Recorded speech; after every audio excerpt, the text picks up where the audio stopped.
ಇನ್ನು ಪ್ರಜ್ವಲ್ ರೇವಣ್ಣ ಭಾರತಕ್ಕೆ ಬಂದ ನಂತರದಲ್ಲಿ ಸಹಜವಾಗಿ SIT ಅವರನ್ನ ಬಂಧನಕ್ಕೆ ಒಳಪಡಿಸುತ್ತೆ. ಆ ನಂತರದ ಕಾನೂನು ಪ್ರಕ್ರಿಯೆಗಳು ಏನು?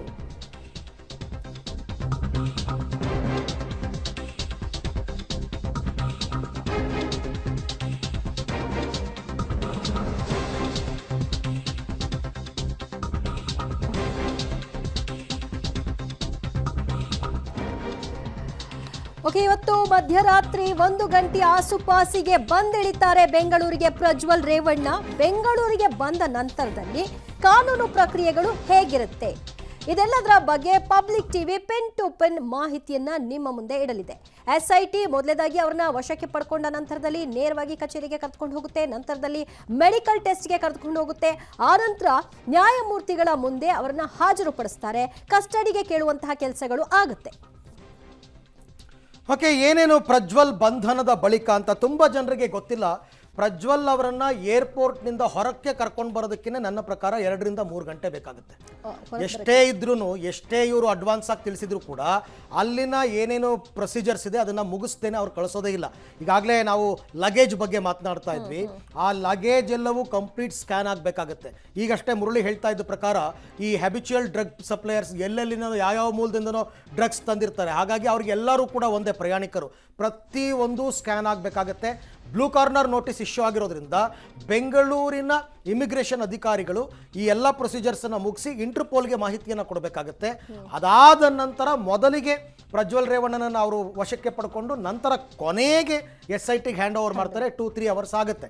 ಸೊ ಹಾಗಾಗಿ ಏರ್ಪೋರ್ಟ್ಗೆ ಬಂದಿಳಿದ ಕೂಡಲೇ ಪ್ರಜ್ವಲ್ನನ್ನು ವಶಕ್ಕೆ ಪಡಿತಾರೆ. ಪ್ರಜ್ವಲ್ನನ್ನು ವಶಕ್ಕೆ ಪಡೆಯೋರು ಯಾರು? ಮೊದಲಿಗೆ ಇಮಿಗ್ರೇಷನ್ ಅಧಿಕಾರಿಗಳು ವಶಕ್ಕೆ ಪಡಿತಾರೆ. ಯಾಕೆಂದರೆ ಅವರಿಗೆ ಆ ಅಧಿಕಾರವನ್ನು ಬ್ಲೂ ಕಾರ್ನರ್ ನೋಟಿಸ್ ಕೊಟ್ಟಿದೆ. ವಶಕ್ಕೆ ಪಡೆದ ನಂತರ ಪ್ರಕ್ರಿಯೆಯನ್ನು ಮುಗಿಸ್ತಾರೆ ಇಮಿಗ್ರೇಷನ್ ಅಧಿಕಾರಿಗಳು. ಇದನ್ನೇ ನಾನು ಹೇಳಿದ್ದು.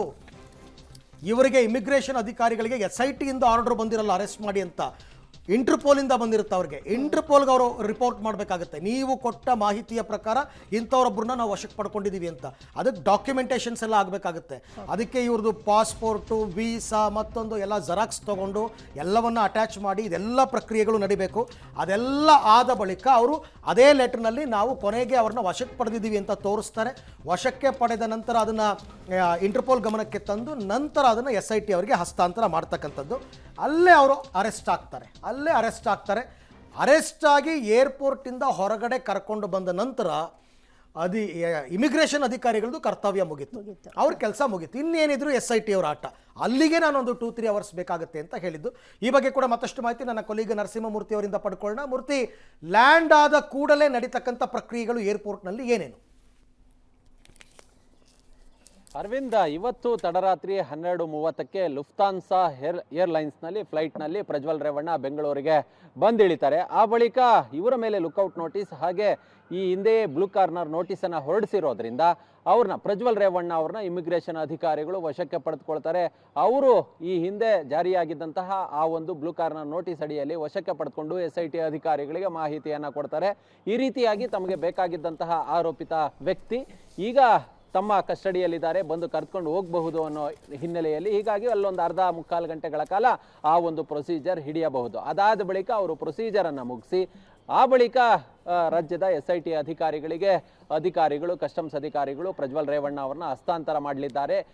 SIT ಅಧಿಕಾರಿಗಳು ಪ್ರಜ್ವಲ್ ರೇವಣ್ಣ ಅವ್ರನ್ನ ವಶಕ್ಕೆ ಪಡೆದ ಬಳಿಕ SIT ಕಚೇರಿಗೆ ಅಂದರೆ CID ಕಚೇರಿಗೆ ಕರೆತರ್ತಾರೆ. ಈ ಪ್ರಕ್ರಿಯೆ ಏನಿದೆ 12:30-35ಕ್ಕೆ ಬೆಂಗಳೂರು ಇಂಟರ್ನ್ಯಾಷನಲ್ ಏರ್ಪೋರ್ಟ್ಗೆ ಫ್ಲೈಟ್ ಆಗಮಿಸಿದ್ರು ಕೂಡ 1/4 ಗಂಟೆ 1 ಅವರ್ ಏನಿದೆ ಈ ಪ್ರೋಸೆಸ್ ಏನಿದೆ ಇದು ಹಿಡಿಯುತ್ತೆ.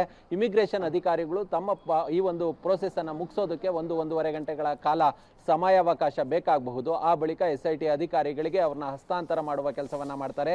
SIT ಅಧಿಕಾರಿಗಳು ಪ್ರಜ್ವಲ್ ರೇವಣ್ಣ ಅವ್ರನ್ನ CID ಕಚೇರಿಗೆ ಕರೆತಂದು SIT ಕಚೇರಿಗೆ ಕರೆತಂದು ಆ ಬಳಿಕ ಅರೆಸ್ಟ್ ಪ್ರೊಸೀಜರ್ ಪ್ರಕ್ರಿಯೆ ಏನಿದೆ ಇದನ್ನ ಮುಗಿಸಲಿದ್ದಾರೆ.